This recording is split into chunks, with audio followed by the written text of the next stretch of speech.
as far as the Ordinary skincare, I'm sorry, it's just not working. It is just not working out. It's not them, it's me, I don't know.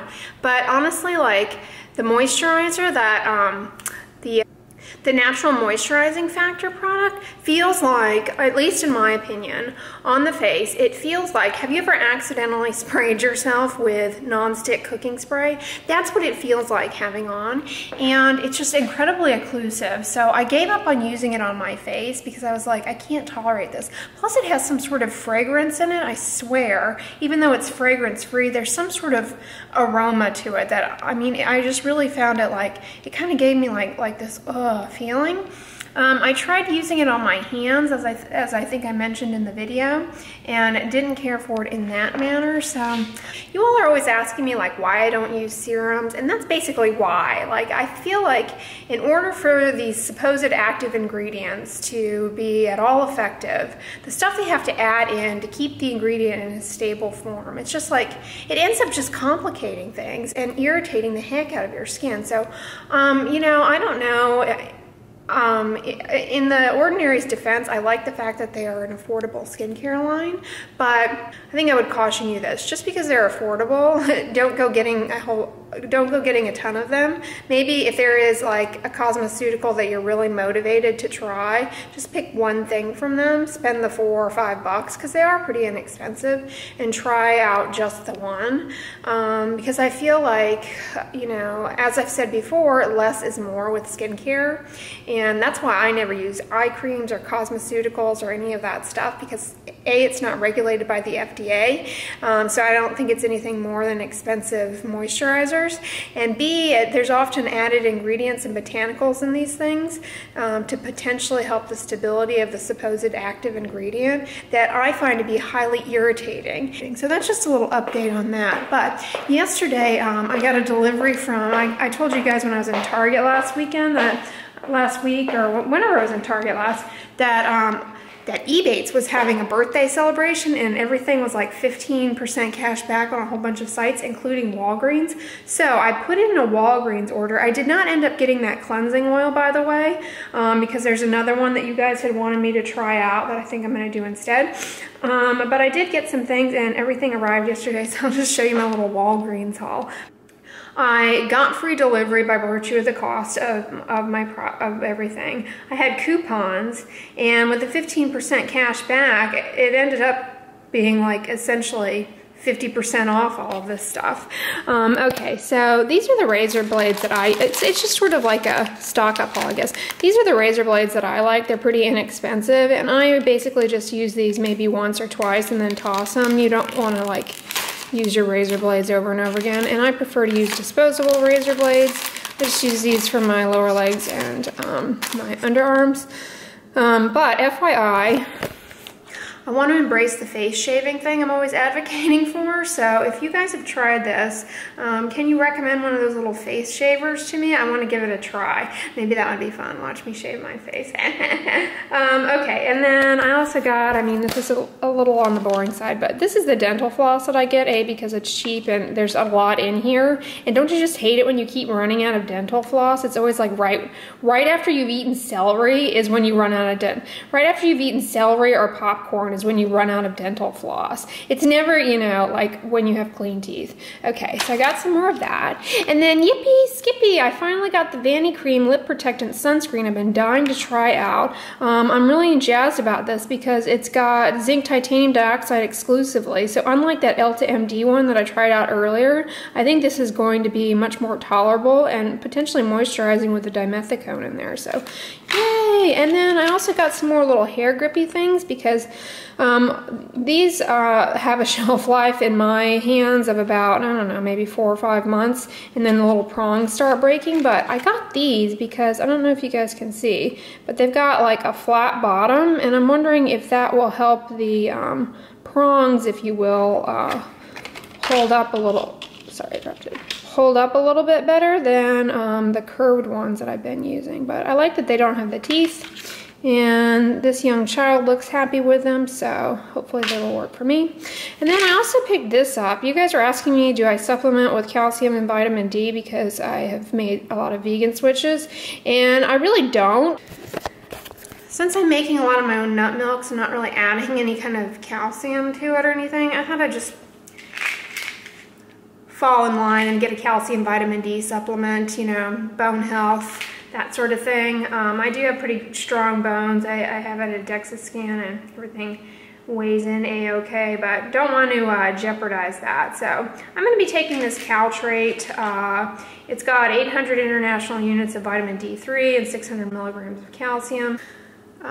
Fun little beauty supplement that I got from The Ordinary. Whether or not that does anything, who knows. But oh, food update wise, this is the salsa that I promised I would show you guys and forgot to show you the other day, that I put on my black lentils. I just have a little bit left, so I'm going to put it on for my lunch today to take to work.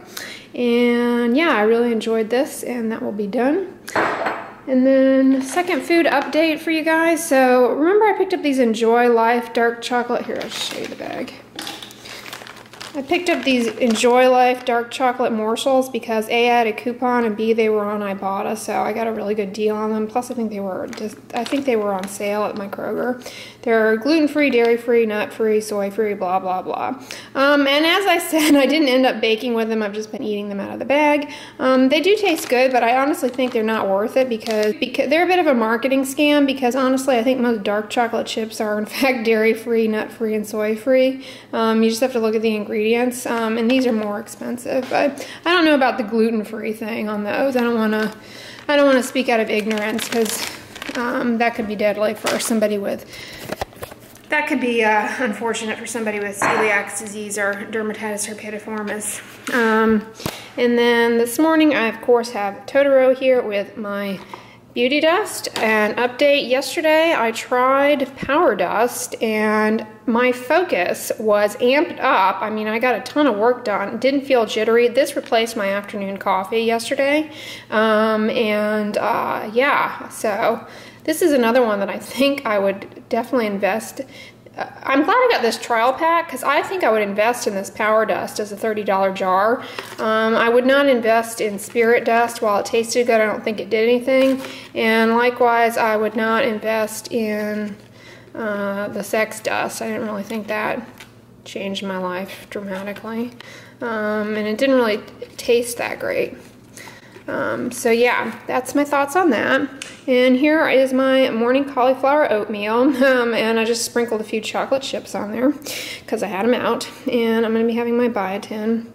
And I'm just going to plug and chug through this Nature's Bounty, even though I've decided I don't like it anymore. I'm going to finish it because I'm like that. So yeah, those are some updates and what have you. So I'm going to have my oatmeal and then I'm going to head out to work. Well guys, here we go. We're going to do a first impression here on camera of the Vanity Cream Lip Protection. Ooh, I like this, guys. It's not goopy like that Elta MD one. If you're new here, the Elta MD UV Lip Balm, I did not enjoy that. It was irritating, it was sticky, it was goopy, and it did that rolly thing. I like this because it's fragrance free and it's zinc titanium dioxide, so it's physically it's a physical blocker. So what I just put on is effective right away. I don't need to wait 20 minutes before going outdoors. It's got dimethicone in it, which is a skin protectant.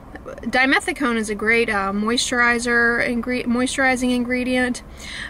So I'm really happy with this on just a first application. We'll see how it holds up throughout the day. But anyways, I'm here at work. Oh, I'm wearing my Coolie Bar again. I love this thing. And I've got my and I've got my pants on, and yeah, that is what I'm doing. And my lanyard here.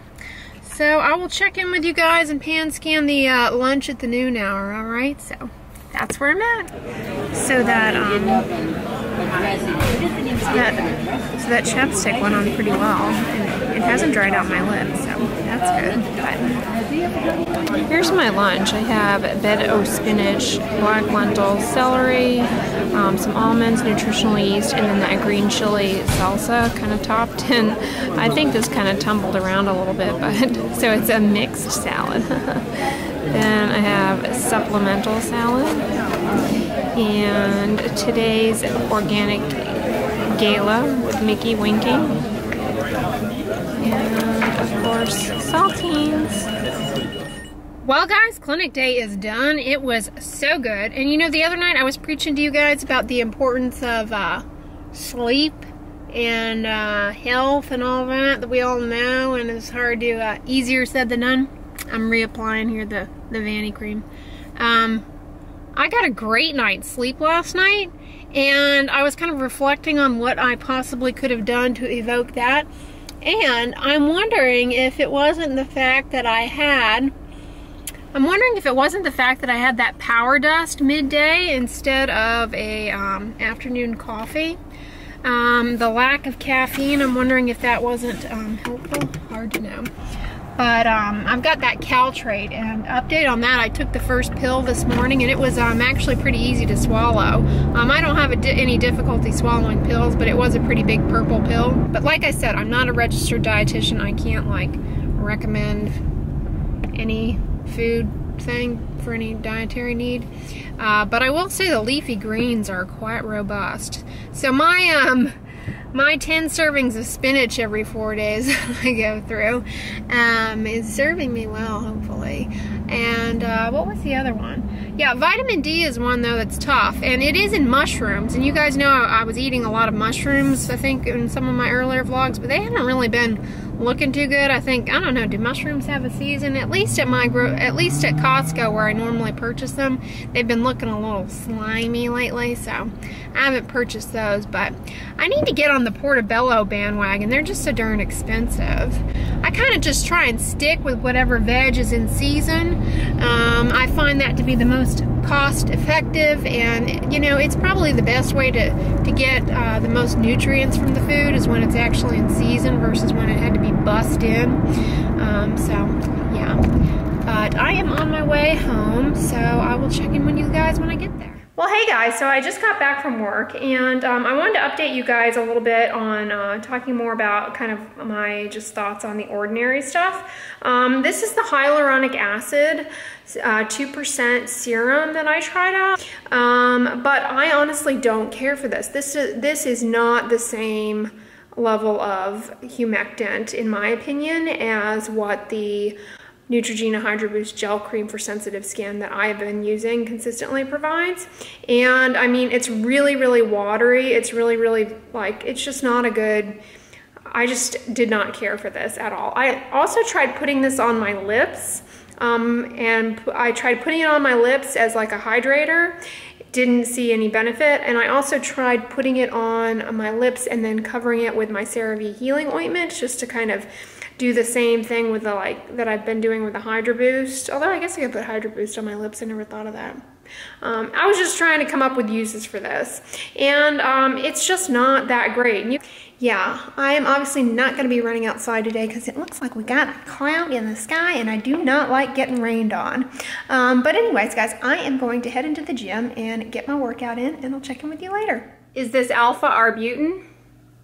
And, you know, this is a supposedly natural type of hydroquinone. The reason I wanted to try this is because I know a lot of people have difficulty tolerating hydroquinone. You know, I've said on here before, it's a safe ingredient, can be used safely up to 16 weeks at a time. I do advise you to follow carefully with a dermatologist rather than DIYing it yourself, because there are some potential adverse problems that can occur with it. You know, you can develop irritation. That's part of how it works, which could potentially worsen your dark spots that you're trying to treat with the hydroquinone. And you know, it can cause something called pseudoochranosis, which is this very disfiguring facial facial discoloration that nobody really wants, okay? But I can see how the alpha-arbutin might be an attractive option, and this actually, arbutin has been shown in small studies to have a brightening effect in women with melasma. I think when things are marketed to an audience as all natural derivative, as an all natural form of hydroquinone, safer. Alpha-arbutin, we've only really kind of just found out about it very recently, whereas hydroquinone has been around for a long, long time. But for things like this that are, you know, all natural, it's more of an uncharted, loose territory. This hasn't been around long enough to say it is any safer than hydroquinone, any less likely to cause the potential for pseudoochranosis or irritation or problems. Because things are all natural does not mean they are safe. The difference in terms of safety is that we have a better idea and better knowledge of the safety because it is monitored. Whereas these cosmeceuticals and nutraceuticals and things like that, they're just like an uncharted territory. So I do caution you guys against like falling down that rabbit hole of things being all natural and somehow being safer. It's just a false marketing ploy. But you know, overall I applaud The Ordinary. I think I really like the fact that they essentially are providing cosmeceutical ingredients that do have a small amount of data to suggest helping in an affordable line. I like that, and I really, you know, I don't want to bash The Ordinary. I just found the products that I selected were, you know, not something that I could tolerate. I found them too high in maybe silicone content or something like that, very occlusive like that. Bear in mind, everybody's skin is different. You know, I may be a little bit more my skin may be a little more sensitive to these kinds of things than yours. So what I think I'm going to do, guys, is I think I'm going to film a kind of informal, like, nighttime chit-chat routine kind of thing where I kind of go over, like, a last final impression of all the products. And that will go live on Monday, so stay tuned for that. I really enjoyed testing these guys out, though, and I appreciate you guys bringing this to my attention. Comment below on what products from this line that you all have used and found to be helpful, if any. Some of you have mentioned a few others. Yeah, that's what I plan to do on Monday. Tomorrow's the Q&A, so look forward to that. It's appropriate for the season. I hope you all enjoy it. I will conclude the vlog here. I hope you guys enjoyed it. Give this video a thumbs up, share it with your friends, and as always, don't forget, sunscreen and subscribe. I'll talk to you guys tomorrow. Bye!